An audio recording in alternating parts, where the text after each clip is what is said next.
प्रभु ने मुझे अंदर से कहा कि उन्हें मसा किया जाए।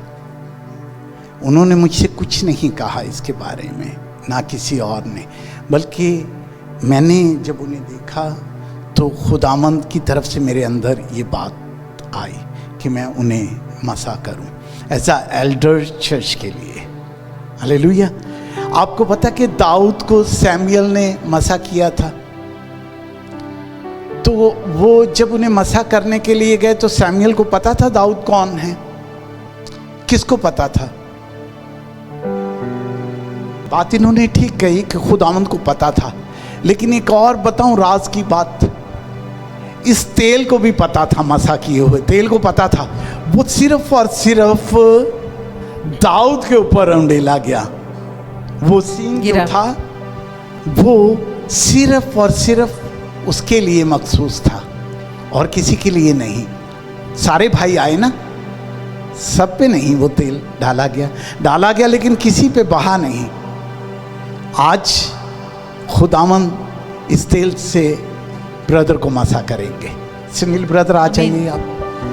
पहला तिमोथियस 3 बाब और उसकी 1 से 4 आयत तक पढ़ दीजिए। ये बात सच है कि जो शख्स निगहबान का ओहदा चाहता है वो अच्छे काम की ख्वाहिश करता है।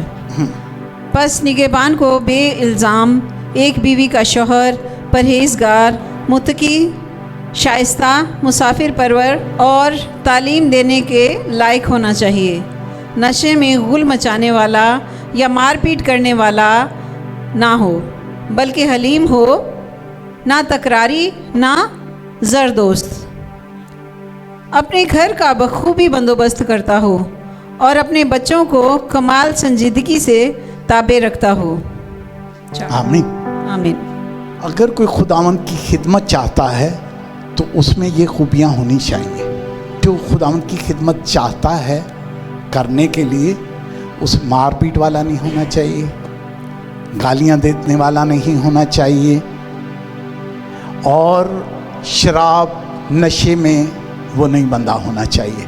ऐसी कोई हरकत तो नहीं है ब्रदर में? फैमिली ने कह दिया, नहीं, इजाज़त दे दी है कि बंधा बिल्कुल ठीक है, मोहर लगाते हैं इस बात के लिए इन पर यीशु के नाम से कि ये इन चीज़ों से आज़ाद हैं। नशा नहीं करते, गालियाँ नहीं देते, किसी की बुराई नहीं करते। और एक और बात है कलीसिया के लिए कि जो खुदावंद का बंदा हो उसकी इज्जत, रिस्पेक्ट करना आप सब पर फर्ज बनता है। पहला तिमोथियस 5 बाब की 17 आयत पढ़ दीजिए। जो बुज़ुर्ग अच्छा इंतज़ाम करते हैं, ख़ास कर वो जो कलाम सुनाने और तालीम देने में मेहनत करते हैं, 2 चंद इज़्ज़त के लायक समझे जाएं। सुनिए कलीसिया, आज के बाद एज अ एल्डर कह के आप भी नहीं बोला 2 चंद इज़्ज़त के लायक हों, डबल रिस्पेक्ट दी जाए उन्हें। जो खुदावंद के काम करते हैं उन्हें इज़्ज़त दी जाए। ये कलीसिया पे फ़र्ज़ बनता है। जिसे खुदावंद मसा करता है उस पर दूसरा आदमी उंगली ना उठाए, कभी भी जीवन में ना उठाए। बहुत पहले की बात है, इटली में हम गए, एक प्रोग्राम था चर्च का, उसमें बुलाया गया। तो एक ब्रदर ने एल्डर साहब को बुलाया, बोला ये पुराने पापी ने, ऐसे करके उन्हें बुलाया। वो आगे एल्डर साहब ऊपर, और उन्होंने एक बहुत प्यारी और ख़ूबसूरत बात कही कलीसिया से। उसने कहा, मैं पापी था लेकिन मैं पापी नहीं हूँ। पुरानी जिंदगी जो गुजर गई सो गुजर गई। बाइबल कहती है कि पुरानी चीज़ें चली गई और देखो सब कुछ नया हो गया है। और कोई भी चीज़ इत्तेफाक से नहीं है, हर काम खुदावंद की मर्जी से है।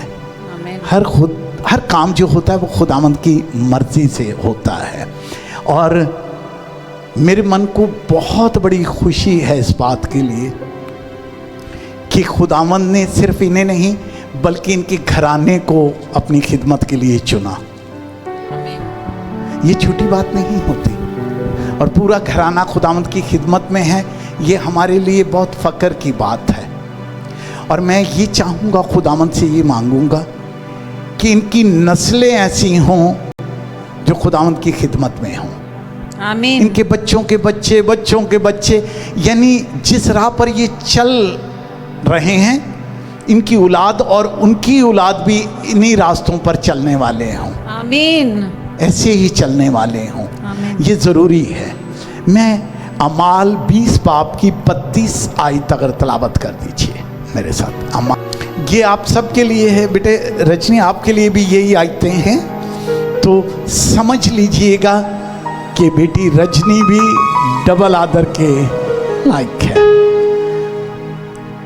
मीना बेटी भी डबल आदर के लायक है। जो खुदावंद की खिदमत में हो, सबकी रिस्पेक्ट फ़र्ज बनता है हमारे लिए करें। जो भी खिदमत में आए उसको अच्छी नज़र से, अच्छे ओहदे से देखना हमारे पे फ़र्ज़ बनता है। हाँ, सब पे हम पर फ़र्ज़ बनता है कि उन्हें इज्जत के साथ बुलाया जाए। अब मैं तुम्हें खुदा और उसके फजल के कलाम के सुपुर्द करता हूँ। अब मैं तुम्हें खुदा और उसके फजल के कलाम के सुपुर्द करता हूँ, जो तुम्हारी तरक्की कर सकता है यस लॉर्ड, और तमाम मुकद्दसों में शरीक करके मिरास दे सकता है। हालेलुया। आमीन। वो तमाम मुकद्दस जितने भी हैं उनमें आपको शामिल करके मिरास भी दे सकता है। ये उसमें ताकत पाई जाती है, उसमें कुदरत है। जो उसके दर पर आता है तो वो आपको उस टीम में शामिल कर लेता है जो मुकद्दस लोगों की टीम होती है।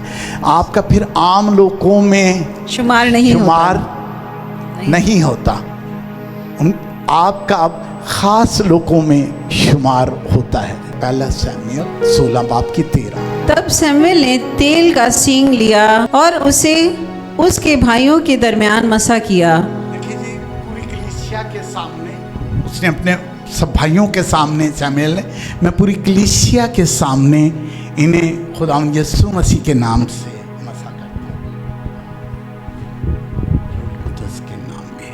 आमीन, आमीन, हालेलुया, हालेलुया। खुदावंद, मैं आपका दास होता हुआ तेरे बंदे को आज इस चर्च की खिदमत के लिए खुदावंदा मसा करता हूँ। आज के बाद इसका जीवन तब्दील हो जाए और खुदावंदा कुछ ऐसा हो जाए कि ये नया इंसान बन जाए, इसकी सोचें तब्दील हो जाएं, इसके ख्यालात बदली हो जाएं और ये आपकी राहों पर चलने वाला हो। रूह का डबल मसा इसे दीजिएगा। यस लॉर्ड, बड़ा फजल इस पर कीजिएगा। तब शमूएल ने तेल का सींग लिया और उसे उसके भाइयों के दरमियान मसा किया, और खुदावंद की रूह उस दिन से आगे को दाऊद पर जोर से नाजिल होती रही। फिर शमूएल उठकर रामा को चला गया।